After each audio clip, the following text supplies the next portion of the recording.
So, what are the impacts of using ChatGPT daily for the environment? Rob Gregory is an AI expert from Magnifica Technologies and joins me in the studio. Hey, Rob, how are you doing? I'm well, thank you. There's a lot to unpack there, isn't there? A lot of opinions. We could talk about this for a very long time, but just tell me how many people are using AI and how they feel about the impact that it's having on the environment. Yeah, so Nick Turley, who's the head of ChatGPT, said this week that they've reached 700 million weekly active users, which is up from 500 million in March and quadrupled since last year. So AI adoption's just going up and up and up, right? And I was interested to know what these users kind of thought about the environmental impacts of AI. So I ran a poll on LinkedIn, and I simply asked the question, when you use AI tools, do you think about the environmental cost? And the answers were interesting.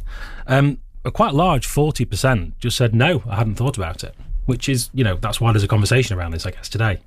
25% said, I try to limit my use, so that's good, I guess. 15%, a bit, I'm aware, but I'm not actively doing anything about it. And then 20% said, I don't care, the benefits outweigh the costs. Which, although I care, I kind of sit in that part of the response, if I'm honest. I think the benefits do outweigh the costs. We'll talk more about that. You think the benefits of ChatGPT, well, not ChatGPT, AI in general outweigh the costs, but one of those costs is the environment. Sure. Can you just explain for anyone who doesn't know what those environmental implications are and exactly, how is it that using AI and maybe using something on your phone as an app has an impact on the environment? Sure. I think when you're using an app on your phone, sometimes you forget about what's going on behind that. And there's sort of four parts as I break it down, really. The first part is, we need data centers to run all of this stuff. So there's a big infrastructure project going on. Well, there's lots of big infrastructure projects going on. And of course, that burns a lot of fossil fuels from machinery, a lot of water, concrete, etc. But then that's no different to any other infrastructure project. If you're building HS2 or a port, or as one respondent said on LinkedIn, a ski slope in the desert, right? We do some crazy things as humans anyway. So that's not different, I guess, in one regard. But it is adding to it. It is adding to it, of course it is. Then there's the rare earth minerals. So again, all of the tech that we use has got these in them, and there are environmental and ethical concerns about how they are mined. I did read one statistic from the UN Environmental Programme that said a 2-kilogram computer can require up to 800 kilograms of mining. So, that's a huge impact, I guess. But again, it's across all tech, not just AI. Next bit is the model training. So, these AI models have to learn a lot, and to do that they need to be fed a lot of data, and then there's a lot of computing power to process that. The first version of ChatGPT 3, about 3-ish years ago, that processed 300 billion words. So that's going to take a lot of computing power. The last step really is what we call the inference step, and that's just a fancy word for us using AI, putting in a prompt and getting a response.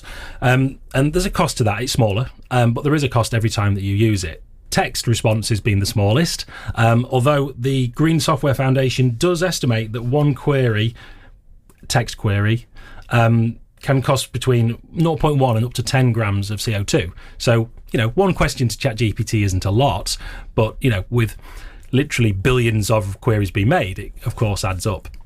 Well, then you've got images. That costs more to process and generate, and video, a huge amount.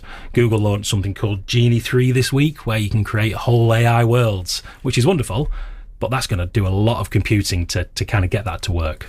So you have very clearly, and thank you, comprehensively outlined all of the costs, but despite that, you still think and believe that the benefits of AI outweigh those costs. Is that right? I think they do in the kind of longer term. I think absolutely they're adding cost at the moment in terms of environmental cost, but lots of things do that we do as human beings. Of course they do. But as a sort of as an AI optimist, I definitely think that AI has got that potential to just enable so much discovery and innovation across everything we do as humans, including some of those major challenges that we've got. I just think that benefit will outweigh the costs over time. Would it? I'm just thinking about people from the environmental perspective who might be listening to this thinking, well, it's going to come at the cost of our environment. So yeah, we're discovering new technologies, but it's actually at the cost of our environment, our wildlife, the future of our children, potentially, in the world that they're going to be living in. I know that you're a father, so I know that would be important to you. Can it really outweigh the costs of our climate? I think we have to hope, don't we? I mean, you could argue it's a big gamble.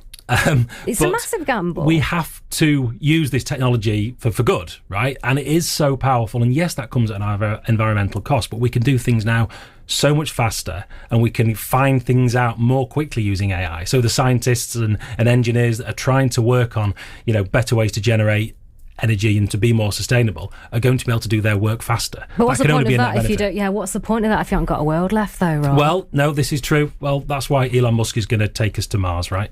And that in itself, the fact that we would have to evacuate the planet because of the fact that, we've been creating all these fantastic technologies, but actually now we don't have a planet to live on, potentially.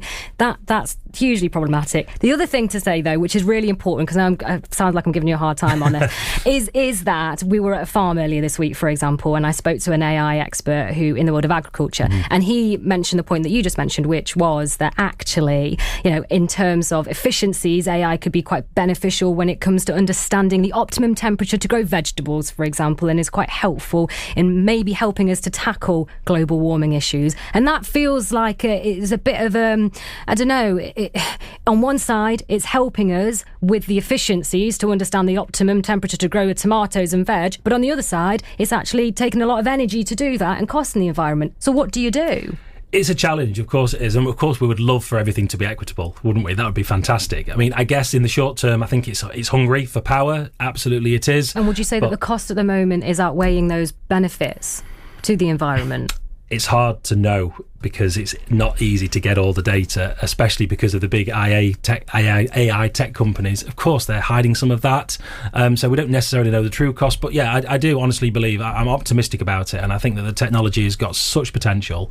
And we're seeing that now, and I think we're only going to see that accelerate. So yeah, I'm aware, but I'm not actually concerned for the future around AI specifically. Well, let's hope that AI doesn't cost our environment in the process, I suppose. Mm-hmm. Rob, thank you so much. And you know what? You've been brilliant this week explaining all the ins and outs of how AI works. And it can be confusing and a bit of a minefield, actually. And the technology. It's been really, really interesting over the duration of the week to hear your perspectives and from different groups across Nottinghamshire, one of whom is Rob. So thank you so much for your time. That was Rob Gregory there, an AI expert from Magnifica Technologies, joining me in the studio.